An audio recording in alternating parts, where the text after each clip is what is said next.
واللہ کلیجہ دکھتا ہے جب ہم کوئی خبر سنتے ہیں، اخبار میں پڑھتے ہیں ہماری کوئی مسلمان بہن مرتد ہو گئی۔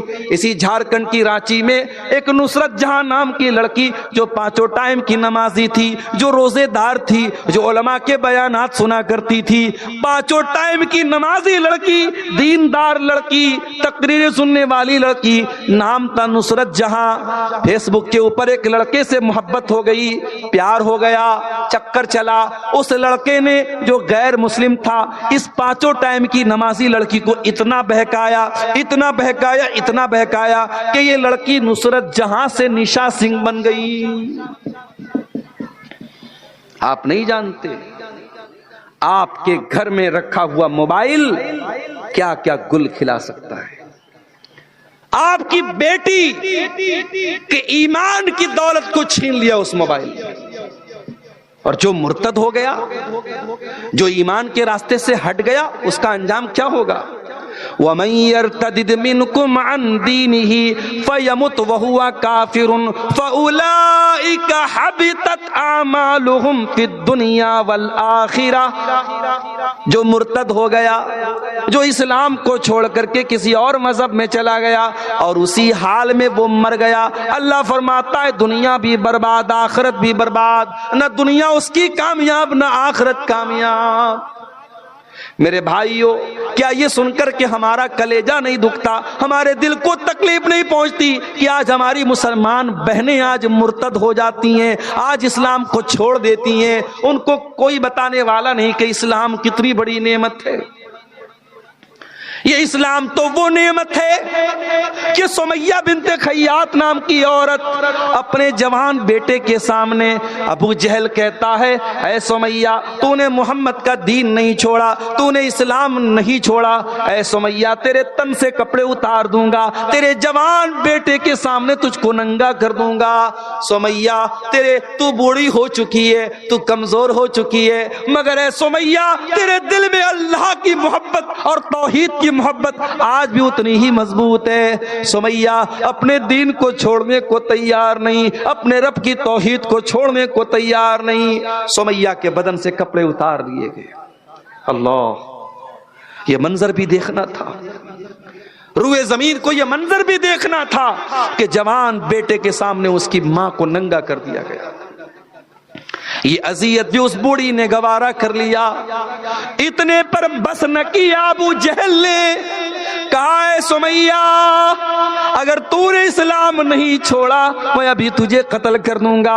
ابو جہل نے برچی اٹھائی اور سمیہ کی شرمگاہ کے اوپر دے مارا۔ سمیہ شہید ہو گئی، اللہ کی راہ میں پہلا خون بہانے والی خاتون بن گئی۔ او میری پیاری ماں بہنوں، اپنے دین کو بچا کر کے سمیہ نے جان دے دی۔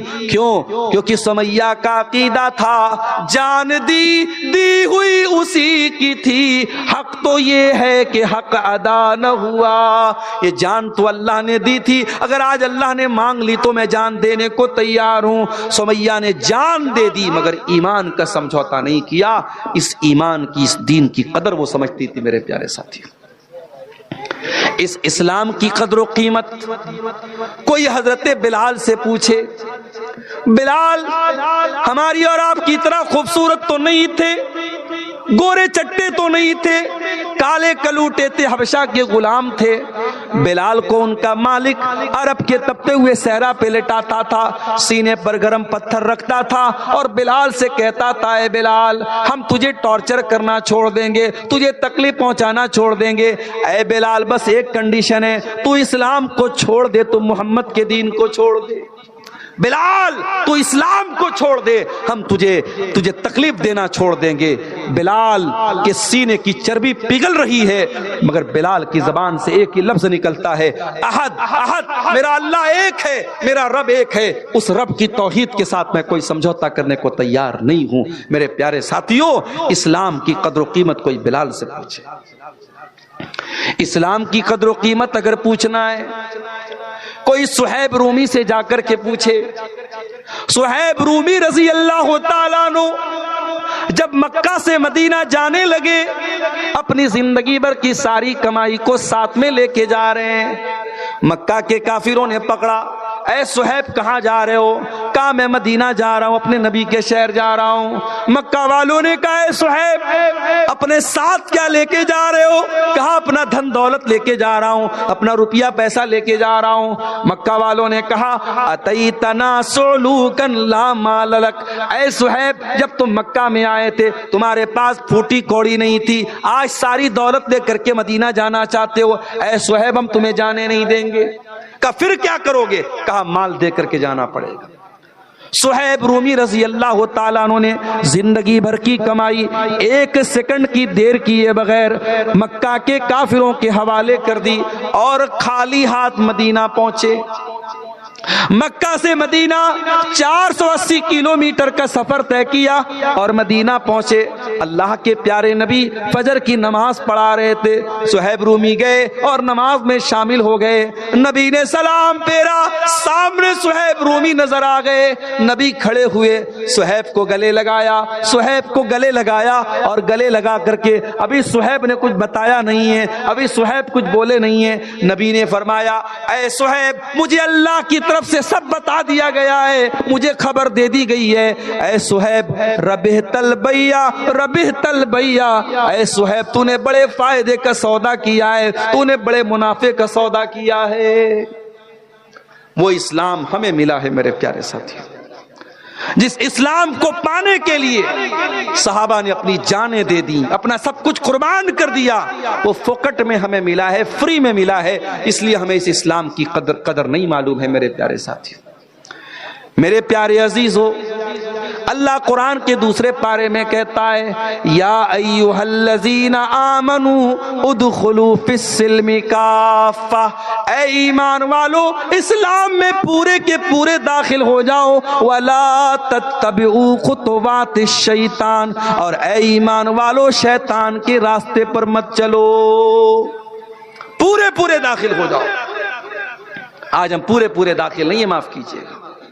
او میری پیاری ماں بہنوں، بہت تقریریں سننے کا جذبہ آپ کے اندر ہے، اپنے گھر بار کو چھوڑ کر کے جلسے میں آئی ہو، پنڈال میں آئی ہو۔ اگر آپ تقریر تو سنتی ہو، قرآن تو سنتی ہو، نبی کی حدیثوں کو تو سنتی ہو، لیکن اگر آپ اسلام کی بات نہیں مانتی ہو، پردہ نہیں کرتی ہو، حیا نہیں کرتی ہو، شوہر کی بات نہیں مانتی ہو، اپنی عزت کا خیال نہیں کرتی ہو، تو معاف کرنا میری بہنوں، آپ اسلام میں پوری کی پوری داخل نہیں ہیں۔ اللہ کہہ رہا ہے ادخلوا فی السلم کافہ، اسلام میں پورے کے پورے داخل ہو جاؤ۔ نبی کے زمانے میں ایک عورت آتی ہے، اللہ کے نبی کے پاس جب عورتیں آتی تھی بیعت کرنے کے لیے، اللہ کے نبی پردے کے اس پار ہوتے تھے، اس پار عورتیں ہوتی تھیں۔ وہ عورت بیعت کر رہی ہے، اللہ کے نبی کے اوپر بیعت کر رہی ہے، نبی پردے کے اس پار، عورت اس پار ہے۔ اللہ کے نبی کہتے چلو بیعت کرو، اللہ کے ساتھ شرک نہیں کرو گی، کہتی ہے میں وعدہ کرتی ہوں اللہ کے ساتھ شرک نہیں کروں گی۔ پھر نبی کہتے ہیں ولا یسرقنا، چوری نہیں کرو گی، کہتی ہے میں چوری نہیں کروں گی۔ پھر نبی فرماتے ولا یزنینا، زنا نہیں کرو گی۔ جب زنا کا نام سنا، اس لڑکی نے، اس عورت نے جلدی سے اپنے سر پہ ہاتھ رکھ لیا اور کہا کہ اے اللہ کے نبی، کیا کوئی عزت دار عورت یہ کام بھی کر سکتی ہے؟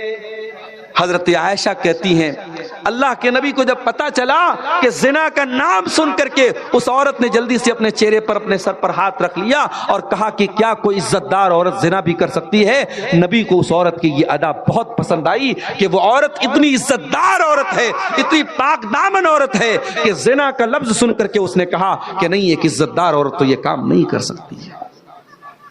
آج حالات اتنے برے ہیں میرے پیارے ساتھیوں، آج پاک دامن مردوں اور عورتوں کو تلاش کرنا مشکل ہو رہا ہے، بدکاری اتنی پھیل رہی ہے، زناکاری اتنی پھیل رہی ہے، حرام رشتے اتنے پنپ رہے ہیں کہ آج پاک دامنی کو تلاش کرنا مشکل ہو رہا ہے۔ میں مردوں سے بھی کہوں گا، میں اپنی ماں بہنوں سے بھی کہوں گا ادخلوا فی السلم کافہ، اسلام میں پورے کے پورے داخل ہو جاؤ، اپنی شرمگاہ کی حفاظت کرو، اپنی عزت کی حفاظت حفاظت کرو۔ اللہ کے پیارے نبی فرماتے ہیں من یضمن لی ما بین لحیہ وما بین رجلیہ اضمن لہ الجنہ۔ دو چیزوں کی گارنٹی دے دو، ایک زبان کی گارنٹی دے دو، ایک شرمگاہ کی گارنٹی دے دو، میں تمہیں جنت کی گارنٹی دیتا ہوں۔ اللہ کے پیارے نبی یہاں تک فرماتے ہیں کہ ہر انسان کے مقدر میں زنا کا حصہ لکھا ہوا ہے۔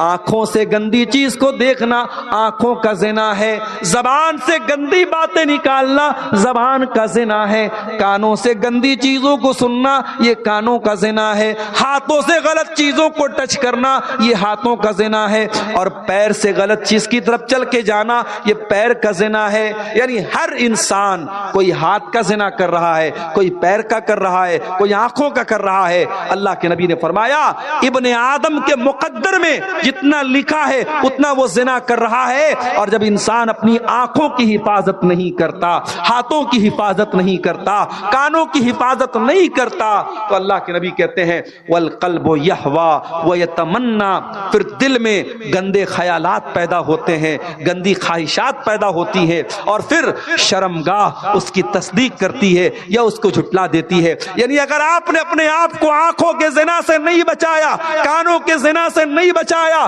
زبان کے زنا سے نہیں بچایا، تو اصل زنا سے بچانا بھی مشکل ہو جائے گا۔ میرے نوجوان بھائیوں، آج سب کے ہاتھ میں موبائل ہے، سب کے ہاتھ میں سوشل میڈیا ہے، سب کے ہاتھ میں انٹرنیٹ ہے۔ آج نبی کی اس حدیث کو سمجھنے کی ضرورت ہے، اور میں پھر وہی آیت پڑھتا ہوں ادخلوا فی السلم کافہ، اسلام میں پورے کے پورے داخل ہو جاؤ۔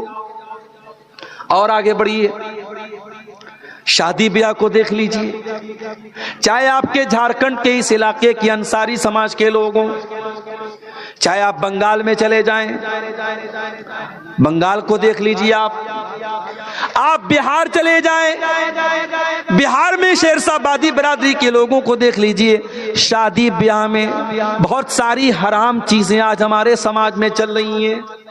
یہ جہیز چل رہا ہے، کہیں بارات چل رہی ہے، کہیں باقاعدہ لڑکی والوں سے باقاعدہ لمبی چوڑی ڈیمانڈ کی جا رہی ہے۔ ہمارے ایک ساتھی ہیں، ہمارے ساتھ ٹیچر ہیں، بہار کے رہنے والے ہیں، 8-9 لڑکیاں ہیں ان کی، بیچارے پوری عمر ان کی گزر، ابھی ریٹائر ہونے والے 2-3 سال میں، ابھی بھی کئی لڑکیوں کی شادی باقی ہے۔ ایک لڑکی کا رشتہ لگا، اگلے دن مدرسے میں آئے، میں نے کہا ماسٹر صاحب مبارک ہو، آپ کی بیٹی کا رشتہ لگ رہا ہے۔ کہا کہ شیخ صاحب رشتہ تو لگ رہا ہے، خوشی کی بات ہے، مگر دکھ کی بات یہ ہے لڑکے نے 5 لاکھ کی ڈیمانڈ کی ہے۔ میں نے کہا لڑکا کرتا کیا ہے؟ کہا کہ لڑکا راجگیر کا کام کرتا ہے، مستری کا کام کرتا ہے، گھر مکان بنانے والا مستری کا کام کرتا ہے۔ غور کرو یہ حالات ہیں۔ وہ تو ماسٹر صاحب تھے، سرکاری ٹیچر تھے، ان کو چلو ان کے پاس کہیں نہ کہیں سے پیسے کا انتظام تھا۔ جس غریب کے پاس انتظام نہیں ہے وہ بیچارہ اپنا کھیت بیچ کر، اپنی زمین بیچ کر، بینک سے قرضہ لے کے اپنی لڑکیوں کی شادی کر رہا ہے۔ او لوگوں، کب تمہاری آنکھیں کھلے گی؟ کب ہوش آئے گا؟ پانی سر سے اوپر جا چکا ہے۔ آج ان رسموں کی وجہ سے کتنے غریب ہیں جو اپنی بیٹیوں کی شادی نہیں کر پا رہے ہیں، ان کی جوان بیٹیاں جوانی کی دہلیز کو پار کر رہی ہیں۔ اللہ نہ کرے، اللہ نہ کرے اگر ان لڑکیوں کے قدم بہک گئے، ان لڑکیوں نے غلط راستہ چن لیا، میرے پیارے بھائیوں، وہ لڑکیاں تو گنہگار ہوں گی، مگر اس کا ذمہ دار کون ہوگا؟ ذمہ دار کون ہوگا؟ بڑی اچھی پہل ابھی بنارس سے ہوئی ہے۔ بنارس میں انصاری سماج میں ایک تنظیم چلتی ہے، بنکر برادرانہ تنظیم اس کو بولتے ہیں۔ اس تنظیم نے ابھی ایک اعلان کیا ہے کہ کوئی جہیز نہیں لیا جائے گا۔ 4-5 چھوٹے چھوٹے برتن باپ اپنی خوشی سے لڑکی کو دے گا، کوئی جہیز نہیں دیا جائے گا۔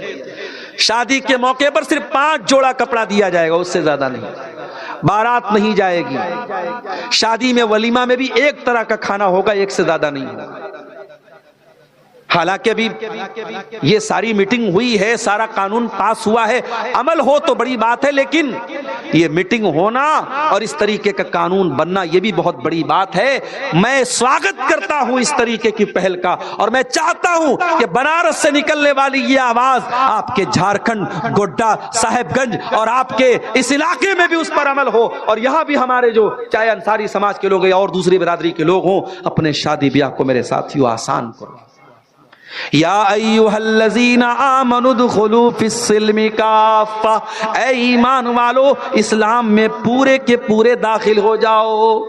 جس اسلام کو تم فالو کرتے ہو، اگر وہ اسلام تم کو نماز پڑھنے کا طریقہ بتاتا ہے، روزہ رکھنے کا طریقہ بتاتا ہے، زکوٰۃ کا حکم بتاتا ہے، حج کا طریقہ بتاتا ہے، تو وہ اسلام آپ کو شادی بیاہ کرنے کا طریقہ بھی بتاتا ہے۔ نبی کی حدیثوں میں آپ کو نکاح کا چیپٹر بھی ملے گا، نبی کی حدیثوں میں مہر کا بیان ملے گا، نبی کی حدیثوں میں ولیمہ کا بیان ملے گا، لیکن نبی کی کہیں بھی حدیثوں میں آپ کو جہیز کا بیان نہیں ملے گا، بارات کا بیان نہیں ملے گا۔ یہ جہیز، یہ بارات، یہ رسم و رواج جن کی وجہ سے آج جینا حرام ہے سماج کا، اللہ کے واسطے میرے پیارے ساتھیوں ان رسموں کو چھوڑ دو۔ اور نوجوانوں سے کہنا چاہتا ہوں ذرا گٹس پیدا کرو، ذرا ہمت پیدا کرو، اپنے باپ سے جا کے کہہ دو، اپنی ماں سے جا کے کہہ دو کہ اے میری ماں، میں کوئی جہیز نہیں لوں گا، میں سمپل طریقے سے، سنت طریقے سے شادی کروں گا۔ میرے ساتھیوں انشاءاللہ میں پورے یقین کے ساتھ کہتا ہوں، ہو سکتا ہے وقتی طور پر تمہیں کچھ تکلیف ہو سکتا ہے وقتی طور پر تمہیں لگے یار سب لوگ لے رہے ہیں میں کیوں نہیں لے رہا ہوں،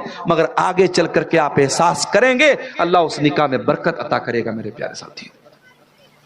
اور آگے بڑھیے، ایک آدمی پانچوں ٹائم کی نماز پڑھتا ہے، مسجد سے باہر نکلتا ہے، جب مارکیٹ میں بزنس کرنے جاتا ہے، مسجد میں پانچوں ٹائم کی نمازیں پڑھنے والا اور راتوں میں تہجد کی نماز بھی پڑھنے والا، جب مارکیٹ میں دکان پر بیٹھتا ہے، جب بزنس کرتا ہے، وہاں جھوٹ بھی بولتا ہے، وہاں وعدہ خلافی بھی کرتا ہے، وہاں کسٹمر کے ساتھ فراڈ بھی کرتا ہے، وہاں وہ حرام طریقے بھی اپناتا ہے۔ اے میرے بھائیو، تم کاروبار میں، اپنے بزنس میں یہ کیوں بھول گئے کہ تم مسلمان ہو؟ جس دین کو تم مانتے ہو، جس مذہب کو تم مانتے ہو، وہ مذہب تمہیں کاروبار کرنا بھی سکھاتا ہے، وہ مذہب تمہیں بزنس کرنا بھی بتاتا ہے۔ کیا نبی نے آپ کو بزنس کرنے کا طریقہ نہیں بتایا؟ اللہ کے پیارے نبی فرماتے ہیں البیعان بالخیار ما لم یتفرقا فإن صدقا وبینا بورک لہما فی بیعہما۔ جب ایک آدمی سامان خریدتا ہے، ایک آدمی سامان بیچتا ہے، اگر دونوں سچ بولتے ہیں اللہ ان کے کاروبار میں برکت پیدا کرتا ہے۔ وإن کذبا وکتما، اور اگر دونوں جھوٹ بولتے ہیں محقت برکت بیعہما، اللہ ان کے کاروبار کی برکت کو چھین لیتا ہے۔ اللہ کے نبی ایک دن مارکیٹ گئے، ایک صحابی اناج بیچ رہے تھے، غلہ بیچ رہے تھے، غالباً گیہوں یا جو کی دکان تھی ان کی۔ نبی نے ان کے جو کے اندر ہاتھ ڈالا، اندر کا جو بھیگا ہوا، اوپر کا سوکھا ہوا۔ نبی نے کہا یہ کیا ہے میرے بھائی؟ صحابی نے کہا اللہ کے نبی بارش ہو گئی تھی، اناج بھیگ گیا تھا، غلہ بھیگ گیا تھا، جو بھیگا ہوا غلہ تھا اگر اوپر رکھتا تو کسٹمر نہ خریدتے، میں نے نیچے ڈال دیا۔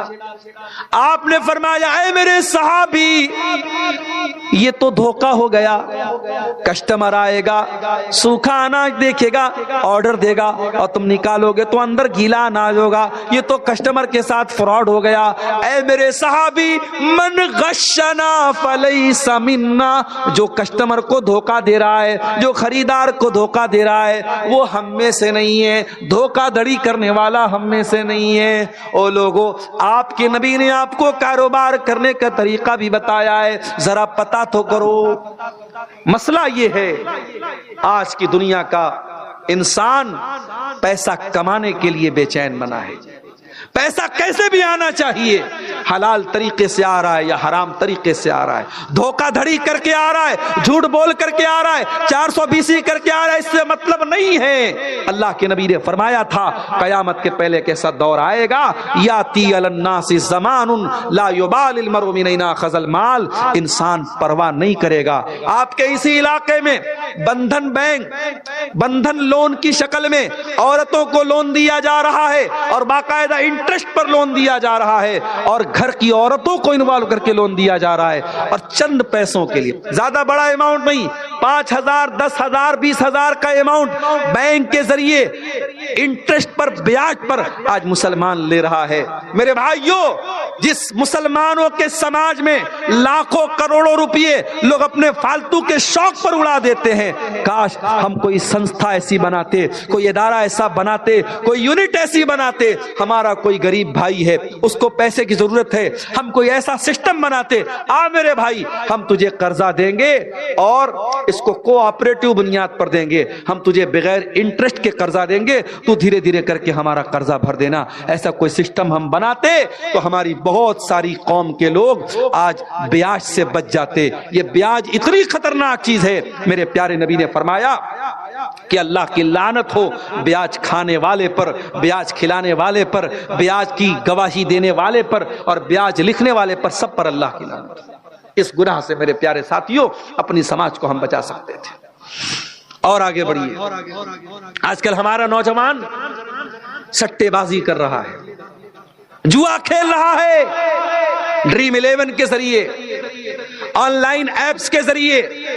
پہلے لوگ جوا کھیلتے تھے تاش کے پتوں کے ذریعے، آج زمانہ ترقی کر گیا، موبائل پر گیم کھیل کے آج جوا کھیلا جا رہا ہے۔ ایویٹر ایک گیم آتا ہے، کیسینو ایک گیم آتا ہے، بہت سارے گیم آتے ہیں، اس میں جوا چل رہا ہے، اور ہمارا نوجوان اپنی گاڑی کمائی کو جوا میں لگا رہا ہے، سوچتا ہے راتوں رات امیر بن جائے گا۔ میرے نوجوانوں، اللہ کے واسطے یہ شارٹ کٹ مت اپناؤ پیسہ کمانے کے، پیسہ کمانے کا پراپر طریقہ اپناؤ، بہت دولت ملے گی انشاءاللہ، بہت برکت دے گا اللہ تعالیٰ۔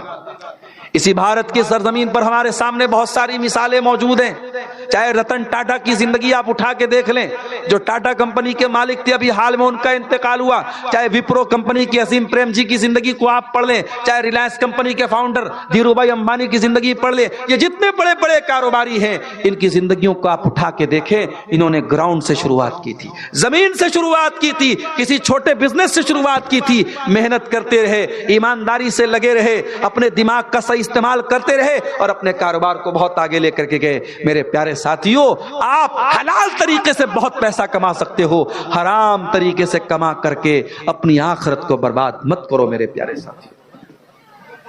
اور آگے بڑھیے، ادخلوا فی السلم کافہ، اسلام میں پورے کے پورے داخل ہو جاؤ۔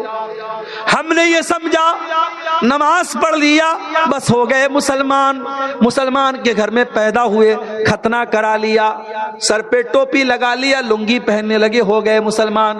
نہیں میرے پیارے ساتھیوں، اسلام پوری زندگی، پوری لائف اسٹائل کا نام ہے۔ اسلام اس پر بھی لاگو ہوتا ہے، آپ اپنی بیوی کے لیے شوہر کیسے ہیں، آپ اپنے بچوں کے لیے باپ کیسے ہیں، آپ اپنے پڑوسی کے لیے پڑوسی کیسے ہیں۔ ایک انسان لوگوں کے ساتھ بہت اچھا سلوک کرتا ہے مگر اپنی بیوی کے لیے وہ جلاد بنا ہوا ہے، بیوی سے ڈھنگ سے بات نہیں کرتا، بیوی کو ہمیشہ غصہ دکھاتا ہے، بیوی پر ہمیشہ روب جھاڑتا رہتا ہے، بیوی کو غلام بنا کے رکھا ہے۔ معاف کرنا میرے پیارے ساتھیوں، میں نے اپنے کانوں سے سنا ہے، کہنے والے یہاں تک کہتے ہیں عورت پیر کی جوتی ہے، اس کو کبھی سر پہ نہ چڑھانا ورنہ سر پہ چڑھ کر کے پیشاب کر دے گی۔ یہ جملہ مسلمان کہتا ہے۔ او لوگو، جس عورت کو تم پیر کی جوتی قرار دے رہے ہو، میرے نبی کیا فرماتے ہیں؟ خیرکم خیرکم لأہلہ وانا خیرکم لأہلی۔ او لوگو، تم میں سب سے بہترین انسان وہ ہے جو اپنی بیوی کے لیے سب سے اچھا ہے، اور اللہ کے پیارے نبی فرماتے ہیں کہ میں اپنی بیوی کے لیے سب سے اچھا ہوں۔ آپ کی 9 بیویاں ایک ساتھ رہتی تھیں، آپ ان کے نخرے بھی اٹھاتے تھے، آپ ان کی خواہشات کو پورا بھی کرتے تھے، ان کا حق بھی ادا کرتے تھے، سفر میں جاتے تھے قرآن اندازی کرتے تھے، ڈرا کرتے تھے، جس بیوی کا نام آتا تھا اس کو لے کے جاتے تھے۔ ابھی کل ایک صاحب کا فون آیا، کہنے مولوی صاحب ایک مسئلہ پوچھنا ہے۔ میں نے کہا کیا مسئلہ ہے؟ کہا اگر کسی کی 2 بیویاں ہیں اور جس بیوی کے پاس اس کی باری لگی ہے مان لیجیے ہفتے میں 2 دن اس بیوی کے پاس 2 دن اس بیوی کے پاس اس نے باری لگائی ہے. اب جس بیوی کے پاس وہ گیا ہے وہ بیوی اگر پاک نہیں ہے، پیریڈ میں ہے، تو کیا وہ اپنی پہلی والی بیوی کے پاس جا سکتا ہے؟ میں نے کہا تو بڑا پیچیدہ مسئلہ آپ نے پوچھ لیا بھائی. میں نے کہا اچھا آپ یہ مسئلہ پوچھ رہے ہیں کہ آپ کی 2 ہیں؟ تو کہا کہ الحمدللہ مولوی صاحب میری 2 ہیں. تو 2 والے بھی کبھی کبھی فون کرتے ہیں. وہ تو اچھا ہوا کہ میں گھر پہ نہیں تھا، اور ہماری اہلیہ تو جلدی سے فون کاٹ دیتی ہیں کہ 2 والا کیوں فون کر رہا ہے آپ. تو اب بیویاں 2 ہیں، لیکن انسان اس بات کی چنتا کر رہا ہے کہ کیسے ان کے ساتھ انصاف کرو. آج حالات کیا ہیں؟ ایک بیوی والا بھی اپنی بیوی کے ساتھ ظلم و ستم کر رہا ہے. میرے عزیزوں، یہ بیوی نبی اکرم نے اپنی بیویوں کے ساتھ حسن سلوک کر کے یہ تعلیم دی ہے کہ آپ اپنی بیویوں کے ساتھ اچھا سلوک کیجئے، پکے مسلمان بنیے، پورے مسلمان بنیے، اپنے بچوں کے لیے اچھے باپ بنیے. یہ جو ہماری قوم کی بیٹیاں مرتد ہو رہی ہیں، کبھی آپ نے غور کیا یہ مرتد کیوں ہو رہی ہیں؟ اس کے بہت سارے اسباب ہیں، بہت سارے کارن ہیں، بہت سارے ریزنز ہیں. اس میں ایک وجہ یہ بھی ہے جن بچیوں کو گھر میں پیار نہیں ملتا، کبھی ماں ڈھنگ سے بات نہیں کرتی، کبھی باپ محبت سے بات نہیں کرتا، تو ان لڑکیوں کو موبائل پر کوئی ذرا سا آئی لو یو بول دے، ذرا سا محبت کے چند جملے پھینک دے، ذرا ان کے بالوں کی تعریف کر دے، ان کے چہرے کی تعریف کر دے، تو وہ لڑکیاں لٹو ہو جاتی ہیں اور ان کے لیے موم بن جاتی ہیں. اس لیے اپنی لڑکیوں کو یہ ناجائز محبتوں کے جال سے بچانا ہے تو جائز محبتیں ان کو دو. اپنے بچیوں سے پیار کرو میرے پیارے ساتھیوں. ہمارے پیارے نبی صلی اللہ علیہ وسلم اپنی بچیوں سے بہت پیار کرتے تھے. 4 بیٹیاں آپ کی تھیں، 4 بیٹیاں آپ کی تھیں. بڑی بیٹی زینب تھیں، اس کے بعد رقیہ تھیں، اس کے بعد ام کلثوم تھیں، اور سب سے چھوٹی بیٹی فاطمہ تھی. حضرت فاطمہ کی شادی آپ نے حضرت علی سے کی تھی. حضرت حسن اور حسین کی ماں تھی حضرت فاطمہ. جب حضرت فاطمہ کبھی نبی کے پاس آتی تھیں، نبی کی زندگی میں 3 بیٹیوں کا انتقال ہو چکا تھا، بس یہی ایک بیٹی بچی تھی، سب سے چھوٹی بیٹی تھی، سب سے لاڈلی بیٹی تھی. جب یہ نبی کے پاس آتی تھی، اما عائشہ فرماتی ہے کہ اللہ کے نبی اپنی بیٹی کا ویلکم کرتے تھے. بیٹی کو دیکھ کر کے آج گھروں میں ماحول ایسا بن گیا ہے کہ گھر میں بیٹی آ جائے تو بہو اپنی ناک منہ بنانے لگتی ہے کہ ہماری نند آ گئی. بھائی بھی بیچارہ دھیرے سے کنارے ہو جاتا ہے کہ بہن آ گئی تو بہن کے بچے بھی آ گئے، ان کو پیسہ دینا پڑے گا، سامان دینا پڑے گا. میرے بھائیوں، اگر اللہ نے آپ کو بہن سے نوازا ہے، اس بہن کی محبت کی قدر کرو. آج کے اس دور میں اگر آپ کی بہن وقت نکال کر کے آپ کے گھر آتی ہے، اس بہن کے اس رشتے کی قدر کرو، ورنہ ایک زمانہ وہ آئے گا کہ تم ترسو گے. بھائی کی الگ دنیا ہوگی، بہن کی الگ دنیا ہوگی. اپنی بہنوں کو بھی میرے بھائیوں ان کا مان سمان دو، ان کو پیار دو. اپنی بیٹیوں کو مان سمان دو. بیٹیاں اگر گھر میں ہیں عزت سے بات کرو. اللہ کے نبی اپنی بیٹیوں کا استقبال، اپنی بیٹی کا استقبال کرتے تھے اور کھڑے ہو کر کے اپنی بیٹی سے کہتے تھے مرحبا بابنتی، اے میری بیٹی تیرا آنا مبارک ہو. اور اللہ کے نبی اپنی بیٹی کا ہاتھ پکڑ کے چوم لیتے تھے اور اپنے بغل میں، اپنے سائیڈ میں، اپنے بازو میں، اپنی سیٹ پر اللہ کے پیارے نبی اپنی بیٹی کو بٹھاتے تھے. بیٹیوں سے پیار کرنا بھی نبی کی سنت ہے، بیٹیوں سے محبت کرنا بھی نبی کی سنت ہے. اور بیٹیوں کو مارنا، بیٹیوں پر ظلم کرنا اور ماں کے پیٹ میں بیٹیوں کو قتل کر دینا، یہ مشرکوں کا طریقہ ہے، یہ جاہلیت کا طریقہ ہے، یہ محمد اکرم کا طریقہ نہیں ہے، یہ اسلام کا طریقہ نہیں. اسلام ہمیں ایک اچھا باپ بننے کی تعلیم بھی دیتا ہے. اپنے بچوں کی تربیت کرو میرے پیارے ساتھی. ابھی ٹرین پر میں سفر کر رہا تھا، غیر مسلم لڑکے لڑکی آپس میں بات کر رہے تھے. بات نکل گئی کہ آج کل جو محبت چل رہی ہے، چھوٹی چھوٹی بچیاں، چھوٹے چھوٹے لڑکے لڑکیاں پیار محبت کے نام پہ الٹے سیدھے کام کر رہے ہیں. تو اس لڑکی نے بڑی پوائنٹ کی بات بولی، غیر مسلم لڑکی تھی. اس نے اپنے ساتھی سے کہا، پتہ نہیں اس کا بھائی تھا یا دوست تھا یا شوہر تھا، جو بھی تھا، اس نے کہا کہ ماں باپ کو بہت چوکنا رہنا پڑے گا. آج لڑکیوں کی پرورش کرنا ہے تو ماں باپ کو بہت چوکنا رہنا پڑے گا. تو اس کے ساتھ جو لڑکا تھا اس نے کہا کہ ارے بھائی کتنا بھی کوئی نظر رکھے گا، لڑکی کہاں جا رہی ہے کیا کرے، کتنا بھی نظر رکھے گا انسان اپنی بیٹی پر. تو اس لڑکی نے کہا کہ صرف نظر رکھنے سے کام نہیں چلے گا. آج کے دور میں اگر بچوں کو پالنا ہے تو ماں باپ کو اپنا سب کچھ قربان کرنا پڑے گا۔ وہ لوگ جو چند پیسے کمانے کے لیے اپنے بچوں کو چھوڑ کے باہر رہتے ہیں، ان سے کہوں گا بھائی کم پیسے کماؤ، اپنے بچوں کو ٹائم دو۔ ایک وقت آئے گا جب تمہارے پاس پیسہ تو ہوگا مگر بچے نہیں ہوں گے۔ آج اپنے پریوار کو چھوڑ کے کوئی دبئی میں کام کر رہا ہے، کوئی سعودی میں کام کر رہا، اور کیا زندگی ہے؟ کتوں کی زندگی ہے میرے ساتھی، جانوروں کی زندگی ہے۔ یہاں تو انسان بڑے خوشی کے ساتھ کہتا تھا میرے بھائی تو سعودی میں کام کرتے ہیں، جا کے میں نے دیکھا ہے وہ فیملی کوارٹر کیسے ہیں ان کے رہنے، وہ جو ڈرائیور کا کام کرتے ہیں سعودی وغیرہ میں، چھوٹے سے کمرے ہیں بیچارے، اسی میں وہ رہتے ہیں، اسی میں کنارے لیٹرین بنا ہوا ہے، چھوٹے سے کمرے میں پوری زندگی گزارنا ہے۔ میڈم کا فون آ گیا، مالک کا فون رات میں 2 بجے آیا تو وہ نہ نہیں کر سکتا، نہ کرے گا تو جلدی سے پاسپورٹ پر اسٹامپ لگا کے فوراً ایئرپورٹ بھیج دیا، جاؤ واپس جاؤ اپنے انڈیا چلے جاؤ۔ کوئی زندگی ہے؟ میں کہتا ہوں کم کھاؤ، اپنے بچوں کو باپ کا پیار تو دے دو میرے ساتھی۔ کتنی عورتیں بیچاری روتی ہیں، مسئلہ پوچھتی ہیں، مولوی صاحب میرا شوہر 2 سال سے باہر ہے، 3 سال سے دبئی میں ہے، میں شادی شدہ عورت اکیلی رہوں، کیسے رہوں؟ سماج کہتا ہے کہ عورتیں رہ لیتی ہیں، عورتیں ضرور رہ لیتی ہیں مگر گھٹ گھٹ کے رہتی ہیں، اور اس میں بہت ساری ایسی عورتیں بھی ہیں گھر میں جوائنٹ فیملی سسٹم ہے، دیور بھی رہتا ہے، جیٹ بھی رہتا ہے، کزنز بھی رہتے ہیں، شوہر باہر رہ رہا ہے، کتنے گھروں میں حرام رشتے پنپتے ہیں۔ ایسی نوکری، ایسا کام جس میں آپ اپنی فیملی کو ٹائم نہ دے سکیں، میرے پیارے ساتھیوں اپنے پریوار سے دور رہ کر 2-2 سال تک اپنے بچوں سے دور رہ کر کے کام کرنا پڑے، ایسا کام کرنا ٹھیک نہیں ہے میرے پیارے ساتھی۔ اور اسی لیے میں تقریروں میں یہ بات کہتا ہوں کہ ہمارے مدرسوں میں جو مولوی لوگ پڑھاتے ہیں، اساتذہ جو پڑھاتے ہیں، ان اساتذہ کے لیے، ان معلمین کے لیے بھی فیملی کوارٹر کا انتظام ہونا چاہیے۔ جو قوم اپنے کھانے پینے پر لاکھوں کروڑوں خرچ کر سکتی ہے، کیا اپنے قوم کے بچوں کو پڑھانے والے ٹیچروں کے لیے فیملی کوارٹر کا انتظام نہیں کر سکتی؟ یہ کون سی زندگی ہے کہ ایک ٹیچر مدرسے میں پڑھا رہا ہے، 6 مہینے پر اس کے مدرسے کی چھٹی ہوتی ہے، 6 مہینے میں ایک بار بیچارہ اپنی بیوی کے پاس جاتا ہے، کیا اس کی بیوی کو اپنے شوہر کے ساتھ رہنے کا حق نہیں ہے؟ کیا اس کے بچوں کو اپنے باپ کے ساتھ رہنے کا حق نہیں ہے؟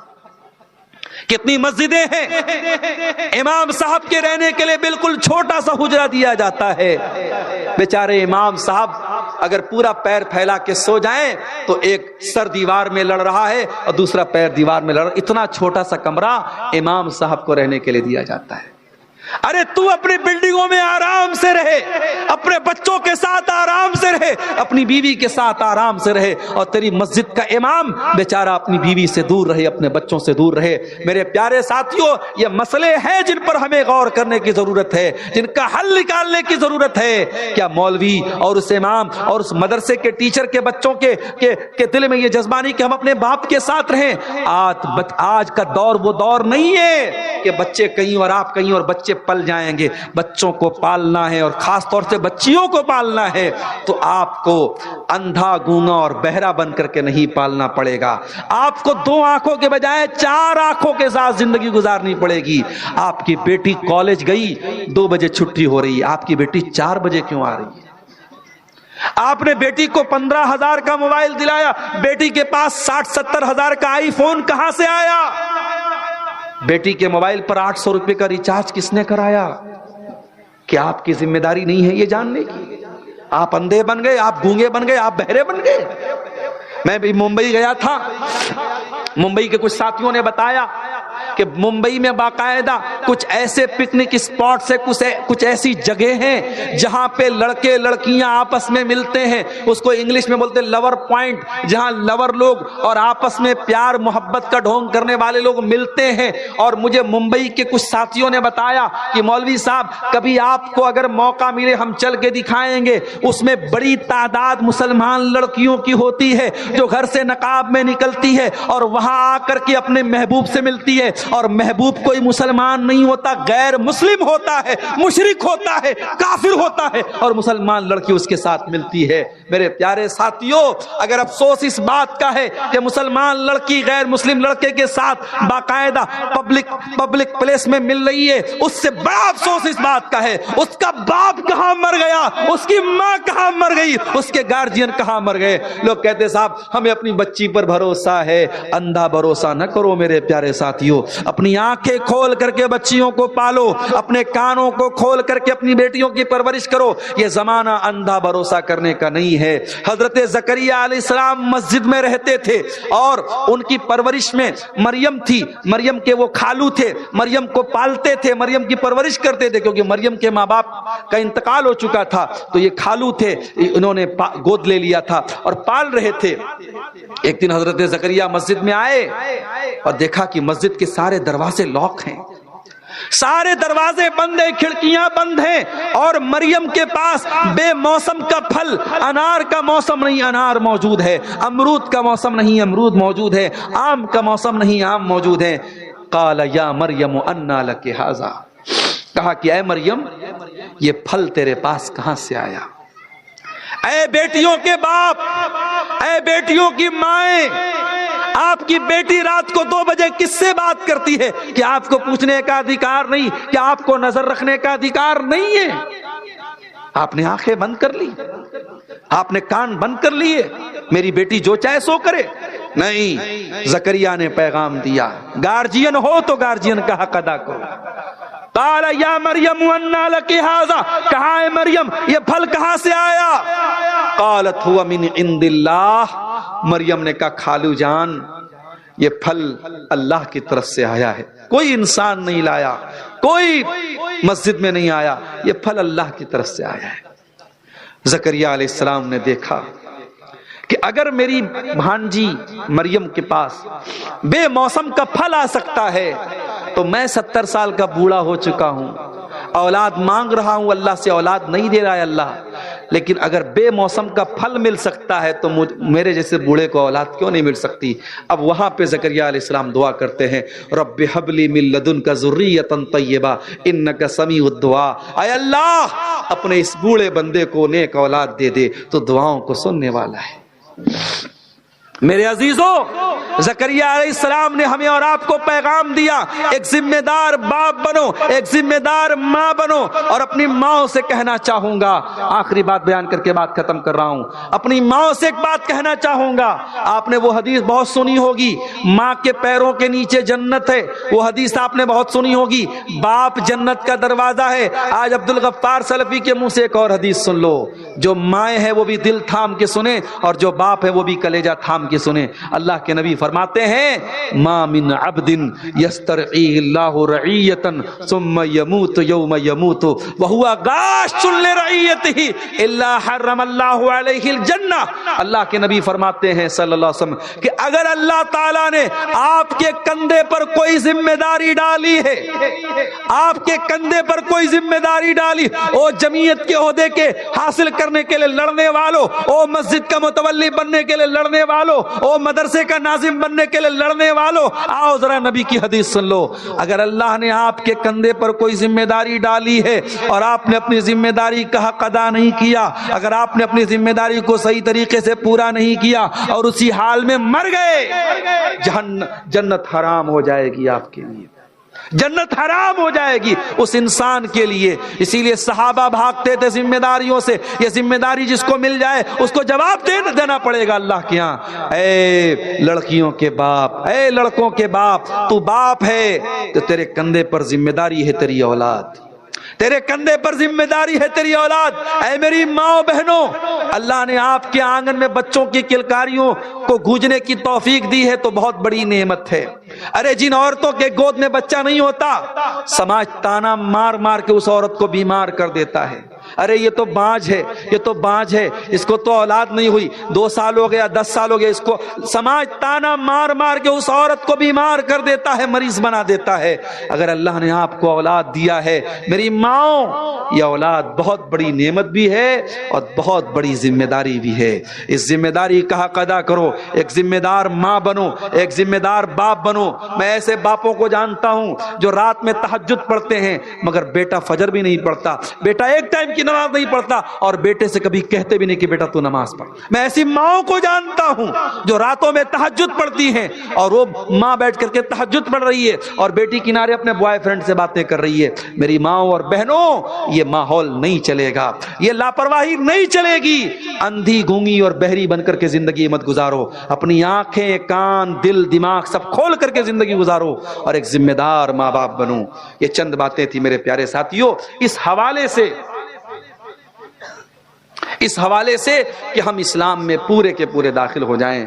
شب برات کی اصلیت کیا ہے؟ کیا ہم شب برات منا سکتے ہیں؟ یہ ایک سوال آیا ہے۔ دیکھیے ایک بات سمجھ لیجئے، اسلام میں کوئی شب برات نہیں ہے۔ شب برات اصل میں براعت ہے، برات کا مطلب نجات۔ 15 شعبان کی رات کو بہت سارے لوگ شب برات کہتے ہیں یا لیلۃ البرات کہتے ہیں، اور یہ عقیدہ رکھا جاتا ہے کہ آج کی رات اللہ تعالیٰ جہنم سے آزاد کرتا ہے۔ مگر 15 شعبان کی رات کے بارے میں کوئی بھی صحیح حدیث موجود نہیں ہے، نہ نبی سے کوئی خاص عمل موجود ہے۔ اس لیے 15 شعبان کو آپ کوئی الگ سے عبادت نہیں کریں گے، نہ اس دن الگ سے کوئی روزہ رکھیں گے۔ ہاں، شعبان کے مہینے میں آپ کثرت سے روزہ رکھ سکتے ہیں۔ اللہ کے پیارے نبی اکثر شعبان میں روزہ رکھتے تھے، بلکہ جن عورتوں کے روزے چھوٹے ہوئے ہیں، جو عورتوں کے نیچرل روزے چھوٹے رہتے ہیں، ان کو بھی چاہیے کہ شعبان میں وہ جلدی سے پورا کر لیں تاکہ اگلے رمضان میں پھر پرانا روزہ باقی نہ رہے۔ جو بھی پچھلے سال کا روزہ باقی ہے شعبان میں عورتیں پورا کر لیں تو بہتر ہے، کیونکہ اللہ کے نبی صلی اللہ علیہ وسلم اکثر شعبان میں روزہ رکھتے تھے اور اماں عائشہ بھی اسی مہینے میں روزہ رکھتی تھی تاکہ ان کے روزے کی قضا پوری ہو جائے۔ تو بہرحال شب برات کی کوئی اصلیت نہیں ہے، اس کے تعلق سے کوئی بھی صحیح حدیث موجود نہیں۔ اللہ تعالی ہم سب کو نیک عمل اور اچھی سمجھ کی توفیق عطا فرمائے، آمین۔ وآخر دعوانا الحمدللہ رب العالمین، والسلام علیکم ورحمۃ اللہ۔